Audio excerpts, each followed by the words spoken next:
It's Monday, August 30th, 2021. I want to thank everybody for joining me today. And let me start with this. I want to thank all of you from the bottom of my heart for supporting this channel, for the great letters, for all the help, all the support, all the prayers. This is not possible without you. So again, from the bottom of my heart, thank you so much for all of your help, all of the support of this channel. And I want to remind everybody to please like this video. Make sure you subscribe to this channel. Hit that bell notification down below so that you're alerted when the newest videos come out. And also, please come over to my Patreon channel. I'll be uploading another new video on Patreon with some training we did last week, so you can come over and check that out. But without further ado, I want to get right into what's happening right now. We are in chaotic times, so much happening. I read a few articles today. I want to share them with you. Get your thoughts. Feel free to comment down below. This first one: how long will power be out in Metro New Orleans?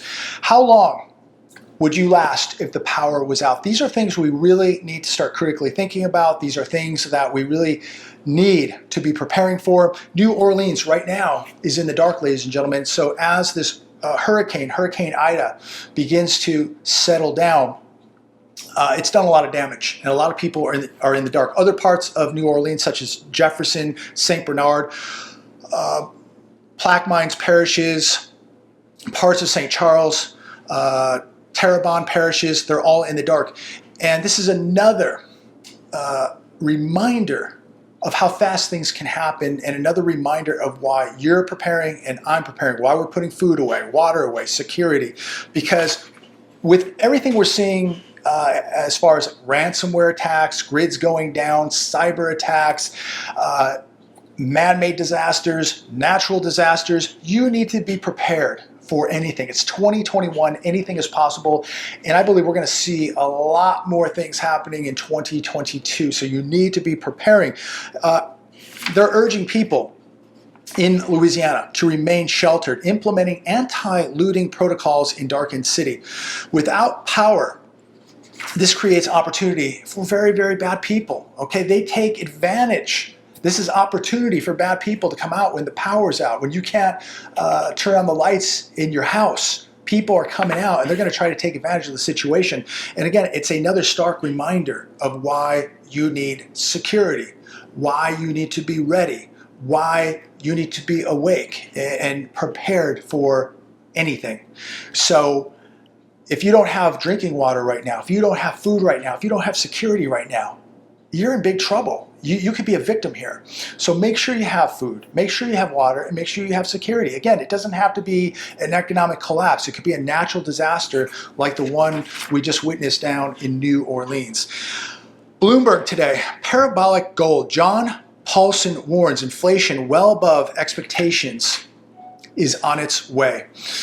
Now, this is a guy that made his bones betting against the housing market over a decade ago. And he was 100% right with that bet. He went against the grain while everybody was waving this housing market in. It was never going to stop. It was never going to slow down. Basically too big to fail. This is a guy that bet against it, and he was 100% right. And you know, it's hard to go against the grain. It's hard to go against what everybody else is saying and doing. But people like this, that do this, these are the people that make huge money. And these are the people that turn out to be right. And it's hard to go against what everybody's saying. You know, I say a lot of things, and it's hard when you see the markets up, when you see everybody out spending, and you see everything that's going on, and yet you know that behind the scenes, it's very, very bad. But when you're going against what the television's saying, what the person in the $3,000 suit is saying, what the stock market is saying, what the analysts and economists are saying, people look at you like you're nuts. But we're looking at the fundamentals. John Paulson knew by looking at the fundamentals that it was on borrowed time, and he was 100% right. And he's doing the same thing right now with inflation. He knows fundamentally what's going to happen. We believe that gold does very well in times of inflation, he says. Gold went parabolic in the 1970s when we had 2 years of double-digit inflation. Sometimes you gotta read history to know what's going to happen, right? Because it seems to either rhyme or repeat. He says the reason gold goes parabolic is basically there's a very limited amount of investable gold. So as inflation picks up, people try and get out of fixed income. They try to get out of cash, and the logical place to go is gold. And we know that there's not a whole lot of gold out there, and this is going to cause the price to go up. But because, he says, the amount of money trying to move out of cash and fixed income dwarfs the amount of investable gold, the supply and demand imbalance causes gold to rise. And I think it's going to go crazy. I think it's going to skyrocket. The money supply was up 25% last year, and the best indicator of inflation is money supply. So he says, I think we have inflation coming well in excess of current expectations. Again, the people on the television, the analysts, the economists, the people in the $3,000 suits are telling you that inflation is going to be temporary, it's going to be minimum. But Mr. Paulson believes they're wrong, and I believe they're wrong also. And I believe that people like Mr. Paulson know exactly what's coming, and they're going to make a lot of money. And I believe that if you're awake and you see what's coming, you're going to make some money in this too. And I believe that this is going to be a once-in-a-lifetime opportunity for people who have some cash, who have assets like gold, like silver, and who are getting rid of the debt. This is going to be very, very important. He also went on to say one of the best investments that you could do right now is pay off your house. So, ladies and gentlemen, pay off your house. Pay off your debts if you can. He says he's not a fan of cryptos. Cryptocurrencies are in a bubble, he says. I would describe them as a limited supply of nothing. There's no intrinsic value to any of the cryptocurrencies except that there's a limited amount. Cryptocurrencies, regardless where they're trading today, will eventually prove to be worthless. They will go to zero. And as I just said a minute ago, Mr. Paulson's best advice right now is simple. It's boring for many people, and it is pay off your house. And if you don't have a house to pay off your debts, ladies and gentlemen. I think that makes the most sense. CNBC, home buyers sign fewer contracts in July as high prices chill the summer market. Sales down 1.8% in July, month over month. They were expecting them to be up 0.3%. And I think we're all beginning to see the market cool down. We're seeing more inventory coming onto the market. And I truly believe that a lot of people are going to regret that they bought a house in the last year or two. I really, really do. I think there's going to be a lot of regret out there because people overpaid. Bottom line, people overpaid. How many people who are working in an office who were told that they don't have to come work in an office now went and bought a house 2 or 3 hours, 4 hours away from their office, now being told to come back to the office. And they bought a house at the top of the market, top of the bubble, and now they've got to go back to the office 3, 4 hours away. They're going to have to sell, but now they can't. So I think that we're beginning to see a slight correction in housing. Of course, now landlords going to begin to evict tenants. We're going to see more inventory picking up. But at the end of the day, that's not going to be enough to burst this bubble. But what will burst this bubble are incomes. People do not have the incomes to support this amount of debt in the housing market. And prices are going to adjust. They're going to correct. And people are going to continue to get eaten alive with this inflation, and in return, they're going to have a much tougher time making those mortgage payments. And as the home prices correct, it's going to be harder and harder to find buyers. And you're going to have people now being evicted from their rental properties with their credit destroyed. They're not going to be buyers of these homes. Their credit will be destroyed. It's going to be very hard to find a buyer that can qualify for a home to take out a mortgage. And so we're going to see a lot of people's credit destroyed now as they're being evicted. We're going to see problems now with people's incomes being able to qualify for a mortgage.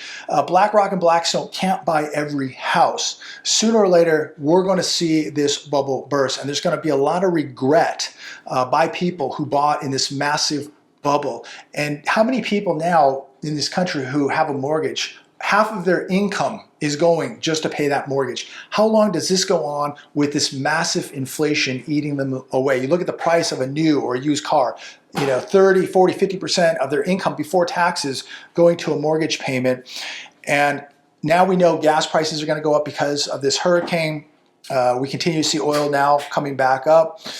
And it is going to just cost more and more to live day to day here in America, and something is going to give. And unfortunately, I see a big crash in the housing market. I don't know when that's going to occur, but I believe we're going to start seeing real corrections taking place in 2022. As most of you know, I'm beginning to look in Kentucky now at small ranches, and my goal is to purchase a ranch in Kentucky in 2022.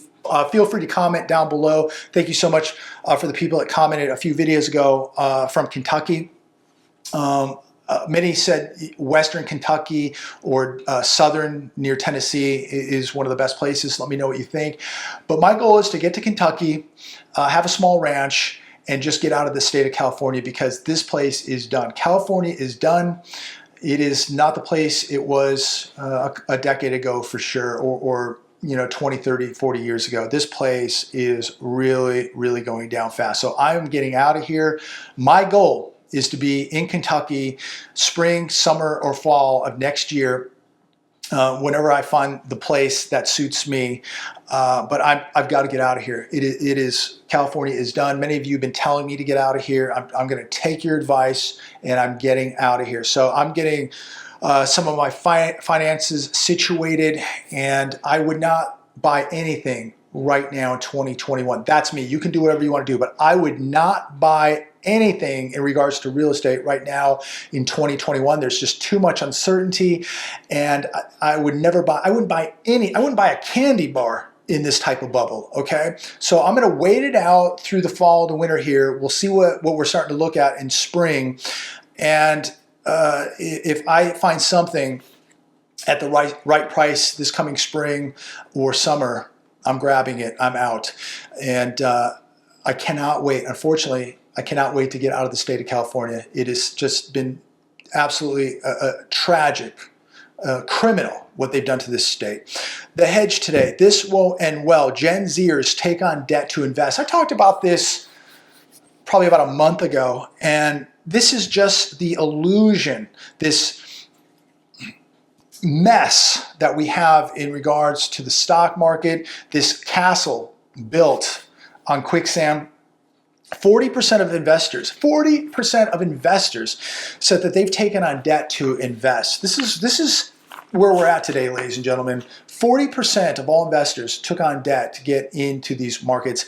80% of Gen Zers took on debt, 60% of millennials took on debt, 28% of Gen Xers took on debt, and 9% of baby boomers took on debt to invest in these markets. And people actually believe that this is going to go on forever. I mean, when you take into account the amount of debt that has been taken on to get into these markets and how much money the Fed has injected into these markets, this is a ticking time bomb, and people are really going to get hurt here. 38% of investors who took on debt to invest in these markets took out a personal loan. 23% borrowed the money from family or friends. When it comes to taking on debt to invest, many people took on quite a substantial amount of debt. 46% borrowed $5,000 or more. Can you believe this? Anybody that believes that this isn't going to crash needs to seek professional help now. When the crash comes, individuals will lose their capital, but they will be left with payments plus interest for the term of those loans. This will alter the course of a young person's life for most of his or her productive years. This is going to be biblical with what we're going to watch. It's going to be historic. This is going to be the worst crash in human history. And I'm going to watch this from the middle of nowhere in Kentucky. That's my goal. I'm not going to watch it from my front window. I will not be around here to watch this take place. I will be out on 20 or 30 or 40 acres in a very rural area of Kentucky. I'm not going to sit here and watch this out my front window. I will watch it from my ranch. It is going to get crazy. So I'm going to leave it there today. Just a few of my thoughts. I want to share these articles with you. Feel free to comment down below. Let me know what you think about Kentucky. If you're in Kentucky, let me know where you think is a great area, an affordable area to be, best bang for the buck. But other than that, ladies and gentlemen, these are really, really chaotic times, and you need to be preparing right now. And please keep the people in Louisiana in your hearts. Be praying for them. Please pray for these families of these service members who lost their lives a few days ago. Again, another tragedy. And it's going to continue. It's going to get worse, ladies and gentlemen. It is going to get much, much worse. So I'm going to leave it there. God bless every one of you. Have a phenomenal day. And remember, take a little bit of time, maybe today or tomorrow, to go buy a couple extra cans of food, maybe a case of water, maybe to sit down, talk to your family on what you all could do to prepare a little bit. And if you're in California and you're thinking of leaving California, comment down below. Where are you going? What are you looking at as maybe a choice of yours? Maybe it's not Kentucky. Are you looking at Texas, Arizona, Tennessee, Florida? Comment down below. I'd like to know your thoughts. For me, it looks like it's going to be Kentucky. Let me know where you're going. God bless. Talk to all of you very, very soon.